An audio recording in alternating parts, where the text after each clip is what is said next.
तो hello and once again welcome back to my channel. दोस्तों आप सभी को नमो बुद्धाय, क्रांतिकारी जय भीम। दोस्तों वीडियो को एंड तक जरूर देखिएगा और वीडियो को लाइक करके चैनल को सब्सक्राइब कर दीजिएगा। और दोस्तों यहाँ पर क्यूआर कोड दिया हुआ है, आप हमें धम्मदान करिए और हमारे चैनल को आर्थिक सहायता करिए, क्योंकि दोस्तों आपके आर्थिक मदद से ही हम यहाँ की ग्राउंड रिपोर्टिंग आप तक पहुंचा सकते हैं। तो चलिए देखते हैं आज की ये पत्रकार परिषद। भंते जी, आपके रहते हुए, इतने बौद्ध भिक्षुओं के रहते हुए, करोड़ों बौद्ध अनुयायियों के रहते हुए धरना प्रदर्शन को स्थगित करने का ऐलान आकाश लामा ने कल बोधगया थाने से कर दिया। इस पर क्या कहना है आपको? देखिए, आप सभी चैनलों को, जितने भी दर्शक हैं, उनको मैं धन्यवाद देना चाहता हूँ। और आपने जो पूछा है कि आकाश लामा ने जो आंदोलन स्थगित किया है, इसके बारे में क्या कहना है।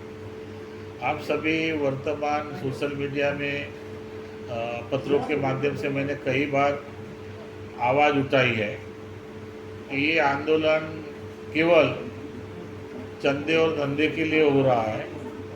ये आंदोलन बीटीएमसी एक्ट को निरस्त करने के लिए नहीं हो रहा है, क्योंकि ये आंदोलन के जो नेतृत्व करने वाले हैं वो दिशाहीन है, उनको आंदोलन की कुछ भी जानकारी नहीं है। फिर भी लोगों ने, भारत के विभिन्न लोगों ने माँ-बोधी महाविहार मुक्ति के लिए पूरे भारत से जो योगदान दिया, आकाश लामा को आर्थिक दान दिया, उसका दुरुपयोग करने का पूरा एक षड्यंत्र है। मैं कई बार आकाश लामा के बारे में बोला कि ये आंदोलन ज़्यादा दिन चलने वाला नहीं है, और निश्चित रूप से भगवान बुद्ध के 2529वीं 70 जयंती के अवसर पर और जयंती के पहले इन्होंने ये आंदोलन स्थगित किया है। इससे भारत के बौद्धों की भावना आहत हुई है, बहुत बड़ा भारत के बौद्धों को सदमा पहुंचा है। इस तरह से आंदोलन करेंगे तो आंदोलनकारियों के प्रति नेक्स्ट टाइम कोई भी भारत का बौद्ध भिक्षु या बौद्ध धर्मगुरु विश्वास नहीं करेगा।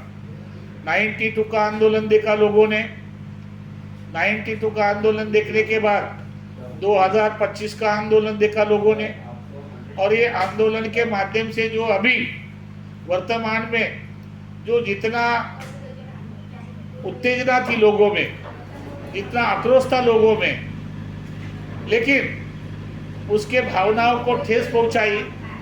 मुझे लगता है के राहुल, विनय चारा के आज मैंने प्रेस कॉन्फ्रेंस देखी, उन्होंने जो आक्रोश प्रकट किया है वो निश्चित रूप से उनका आक्रोश सही है। चाहे उस आंदोलन में कई वरिष्ठ भिक्षु सपोर्ट के लिए आए, कई भिक्षु ने उनको कहा कि ये आंदोलन भिक्षु संघ के माध्यम से होना चाहिए था, कई लोगों ने बोला कि भिक्षु संघ का नेतृत्व होना चाहिए था, लेकिन आकाश लामा की हठधर्मी, आकाश लामा का ईगो, आकाश लामा का स्वार्थ और उनके साथ में कुछ जन लोग, जिसमें चंद्रबोधी पाटिल है, भारतीय बौद्ध महासभा, समता सैनिक दल के लोग मिलकर इस आंदोलन को लोगों में दिशा देना चाहते थे, लोगों को गुमराह करना चाहते थे। लेकिन मैं बार बार बोल रहा था कि इनके नकाब जल्दी उतर जाएंगे, और निश्चित रूप से बुद्ध जयंती के पूर्व ही इनके चेहरे पर जो नकाब था वो उतर गया है। अब इस आंदोलन से लोगों में एक दुख पैदा हुआ है, लोगों में जो आस्था थी, लोगों में जो विश्वास था, लोगों में माँ-बोधी महाविहार मुक्त हो जाएगा ऐसा जुनून था, लेकिन आकाश लामा ने पूरे भारत के लोगों के साथ ये आंदोलन स्थगित कर एक बहुत बड़ा अपराध किया है, बहुत बड़ा अपराध किया है, बहुत बड़ा अकुशल कर्म किया है। मैं कई लोगों ने बोला कि भत्ते आकाश लामा को विरोध में, आंदोलन के विरोध में, मैं कभी आंदोलन के विरोध में नहीं रहा। जो महाराष्ट्र में लोग चिल्ला रहे थे, पूरे भारत में लोग चिल्ला रहे थे कि हर्षबोधी भंते जी आंदोलन को विरोध कर रहा है, मैं उन्हीं लोगों को अभी बताना चाहता हूँ, मैं उन्हीं लोगों से निवेदन करना चाहता हूँ, मैं उन्हीं लोगों से पूछना चाहता हूँ, क्या मैं जो उस वक्त बोल रहा था तो गलत था? कितनी मैंने गालियाँ खाई, कितने मैंने अपमान झेला, कितने मेरे विरोध में लोगों ने प्रचार किया, फिर भी मैं सत्य के पक्ष में अभी भी वक्त गया नहीं। आंदोलन कम नहीं होगा, आंदोलन को कम नहीं किया जाएगा। लेकिन जिन जिन लोगों ने बड़े आंदोलन को मुक्ति के लिए जो सहयोग दिया, उनकी भावना को हाथ पहुँचे। मुझे भोपाल से फोन आए, मुझे छत्तीसगढ़ से फोन आए, मुझे भारत के विभिन्न राज्यों से फोन आके फोन पर पूछा गया कि भंते जी क्या आंदोलन स्थगित हुआ? दो तरह का वातावरण निर्माण हुआ है। सोशल मीडिया पर दो तरह का वातावरण निर्माण है। एक कॉन्फ्रेंस हुई विनय चारा की और के राहुल की। के राहुल ने तो साफ आरोप लगाया। के राहुल निश्चित रूप से 2 महीना वहाँ पर बैठे थे और विनय चारा भी बैठे थे, बीच में ज्ञानज्योति भंते जी भी बैठे थे, बीच में सुमित रत्ना बैठे थे। कई भारत के विभिन्न भिक्षु वहाँ पर आए धरने पर, लेकिन भिक्षु के साथ सौतेला व्यवहार किया गया है आकाश लामा के साथ। और उसमें सर्वोपरि भंते प्रज्ञाशील है, जो अपने आप को 6 साल सचिव मैनेजमेंट कमेटी में रहने के बाद कहता है कि मैंने ये किया वो किया। अरे भाई, जब आपने किया तो आपको जल्दी से जल्दी निकाला क्यों गया है? इसीलिए मैं ये चाहता हूँ कि आप बुद्ध जयंती के अवसर पर जितने भी भारत के बौद्ध हैं, आप बुद्ध जयंती पर आइए, शांति के साथ बुद्ध जयंती मनाइए। और बहुत जल्द बौद्ध गया में 13 तारीख के बाद, बुद्ध जयंती के बाद बहुत बड़ा मैं आह्वान करने वाला हूँ। भारत के विभिन्न राज्य से, भारत के विभिन्न राज्य के जितने भी बौद्ध है, जितने भी संगठन है, महाराष्ट्र के जितने भी बुद्ध विहार के अध्यक्ष है, बौद्ध संगठन है, वकील है, लॉयर्स है, अधिवक्ता है, शिक्षक है, इन सब की एक व्यापक बैठक बुद्ध गया में बुलाने वाला हूँ। और महाबोधि महाविहार को किस तरह से मुक्त किया जाए, इस पर गंभीर चर्चा, चिंतन मनन करने का हम लोग प्रयास करेंगे। मैं आदरणीय जितने भी भिक्षु प्रोटेस्ट में साथ दिया, भूखे प्यासे रहे, उनकी भावनाओं को उन्होंने याद किया है। निश्चित रूप से मैं चाहता हूं कि ये बहुत बड़ी दुखद घटना है। आकाश लामा ने इस तरह का स्वयं निर्णय लेना ये उचित नहीं है। जितने भी आंदोलनकारी भिक्षु है उनको विश्वास में लेना चाहिए था, अपने कोर कमेटी को विश्वास में लेना चाहिए था, अपने कोर कमेटी के साथ चर्चा करनी चाहिए थे कि आंदोलन स्थगित करना या नहीं करना। ये मीटिंग होने के बाद जाना चाहिए था, लेकिन मुझे जानकारी मिली आपके चैनल के माध्यम से कि रात को पुलिस स्टेशन में बुलाया गया और पुलिस स्टेशन के जो कर्मचारी है उनके साथ चर्चा वार्तालाप करते इन्होंने आंदोलन स्थगित किया है।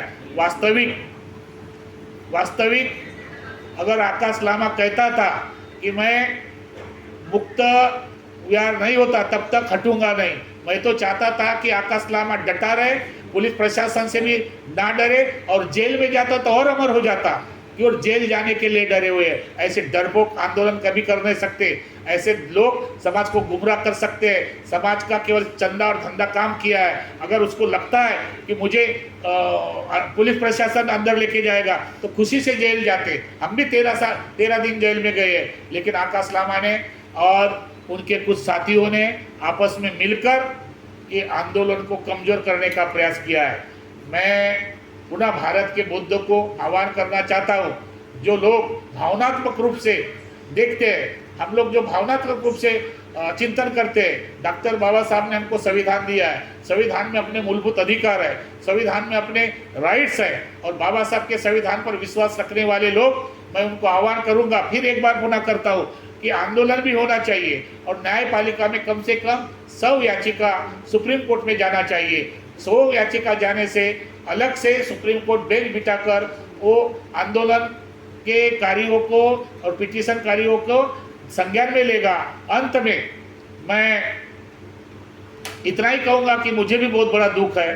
वो 3 दिन की जयंती है और प्रतिवर्ष होती है, और ये जयंती मुझे लगता है 34वीं जयंती है जो मना रहे कालचक्र मैदान में। हम लोग भी आंदोलनकारी थे, हम लोग भी आंदोलन कर रहे थे, लेकिन यहाँ के लोग बोल रहे थे कि बुद्ध की जयंती, बुद्ध ने शांति का संदेश दिया है, उस दिन आंदोलन नहीं होना चाहिए।